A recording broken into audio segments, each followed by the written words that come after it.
Wih, sini betul betul tidak boleh pak. Cukup nyaman deh, nggak perlu dihukum. Banyak nih. Kita ngelak jalan. Tega. Di kotun di tempat aksi. Assalamualaikum warahmatullahi wabarakatuh. Waalaikumsalam warahmatullahi wabarakatuh. Bismillahirrahmanirrahim. Alhamdulillahilladzi rafa'a lil aqdar minar rukuni ila hadhihi ad-dar wa mana safa ihsanihi ila daril qarar wa naffada tasarif al-aqdar fi ahli al-jannati wan nar. Ashhadu an la ilaha illallah wa ashhadu anna Muhammadar Rasulullah.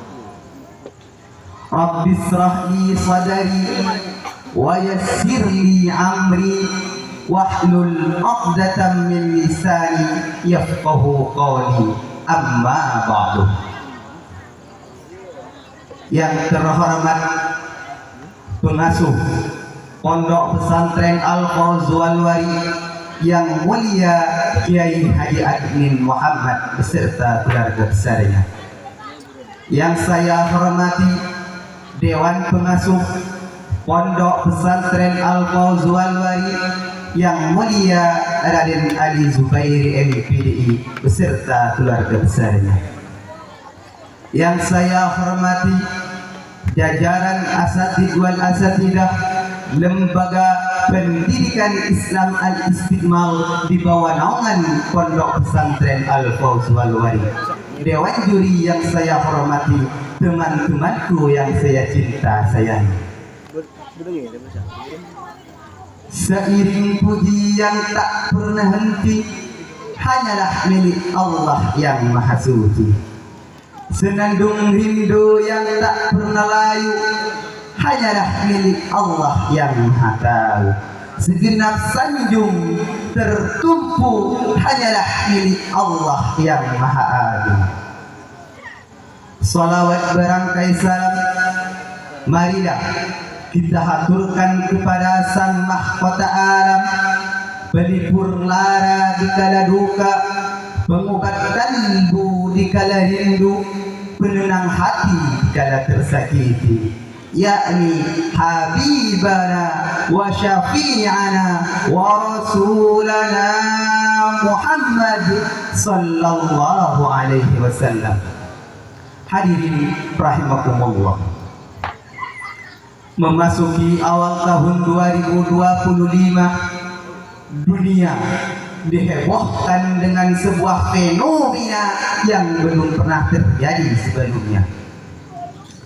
Angin dengan kecepatan hampir 112 km per jam disertai api yang berkobar selama 24 hari membakar hampir setengah kota California, Amerika Serikat, yang mengakibatkan hampir 10.000 bangunan hancur, menghanguskan lebih dari 14.000 hektar di sebelah timur, dan menghabiskan 23.000 hektar di sisi barat Los Angeles, dan mengakibatkan kerugian sebesar 2.600 triliun rupiah.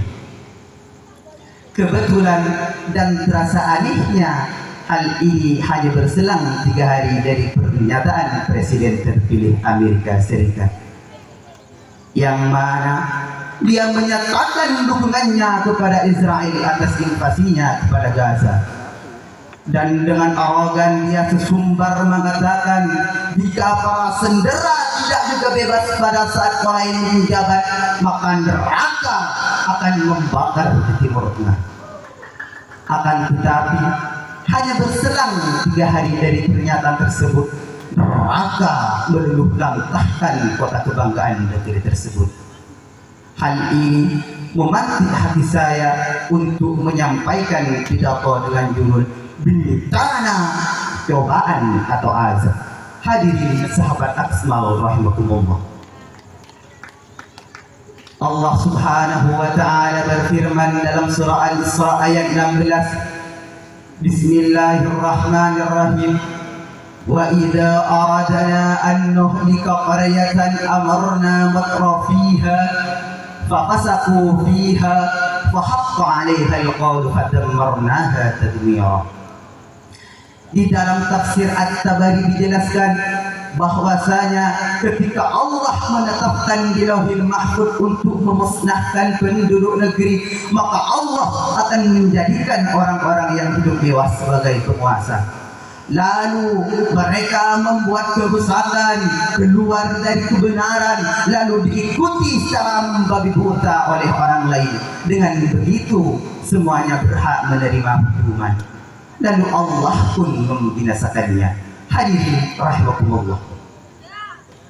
Lalu yang menjadi pertanyaan besar yang pertama adalah, jika yang berbuat maksiat melakukan kerusakan hanya segelintir orang, kenapa satu kota yang terkena bencana?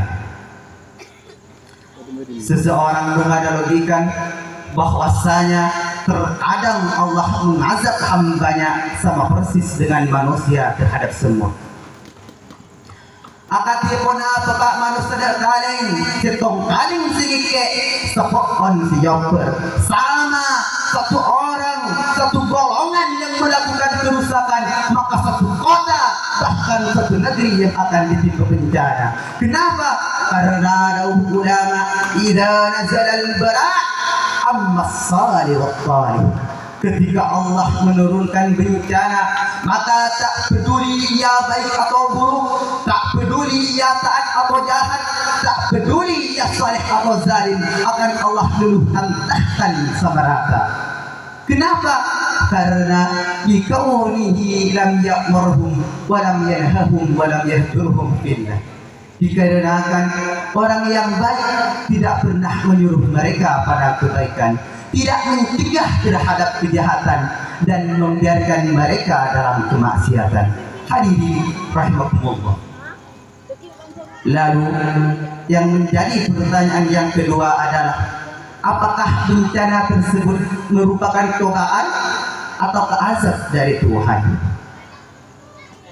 Di dalam kitab At-Tabaqatul Kubra karya Syekh Abdul Wahab Asy'arani, Syekh Abdul Qadir Al-Jailani berkata, alamatul ibtila ala wajhil uqubati wal muqabalah adamus sabr 'inda wujudil bala. Tanda musibah sebagai hukuman adalah orang tersebut tidak bersabar, bahkan bersedih dan mengeluh kepada makhluk. Wa alamatul ibtila takfiran wa tamhisan lil khati'at wujudus sabril jamil min ghairi syakwa. Dan musibah sebagai penebus dan penghapus kesalahan adalah orang tersebut tidak bersabar, bahkan bersedih dan mengeluh kepada makhluk. Wa alamatul ibtila birtifa'id darajat wujudur ridha wal muwafaqat. Dan musibah sebagai pengangkat derajat adalah adanya ridha atas takdir Allah. Hadirin sahabat Aksmal rahimakumullah. Memasuki awal tahun 2025, Rasulullah sallallahu alaihi wasallam bersabda, inna 'adhamul jazaa ma'adhamil bala. Sesungguhnya pahala yang besar didapatkan melalui cobaan yang besar. Apabila ia sabar, maka Allah meridainya, dan barang siapa yang murka, maka Allah murka kepadanya. Hadirin rahimakumullah. Kesimpulan dari pidato saya adalah, hendaknya kita bersyukur apabila diberi kenikmatan, dan kita harus bersabar apabila kita diberi kesukaran. Hadirin rahimakumullah. Pidato ini akan saya tutup dengan ungkapan keren dari Syekhul Islam Ibnu Taimiyah. Musibatun tuqabbalu biha 'ala Allah khairun laka min ni'matin tunsika dzikrullah. Musibah yang mendekatkanmu kepada Allah lebih baik daripada nikmat yang membuatmu lupa kepada Allah. Hadirin rahimakumullah. Mungkin cukup sampai di sini pidato saya. Apabila ada kesalahan, itu murni datangnya dari saya pribadi. Ihdinas siratal mustaqim, وبالله التوفيق والهداية والرضا والإناية ثم السلام عليكم ورحمة الله وبركاته. Waalaikumsalam warahmatullahi wabarakatuh.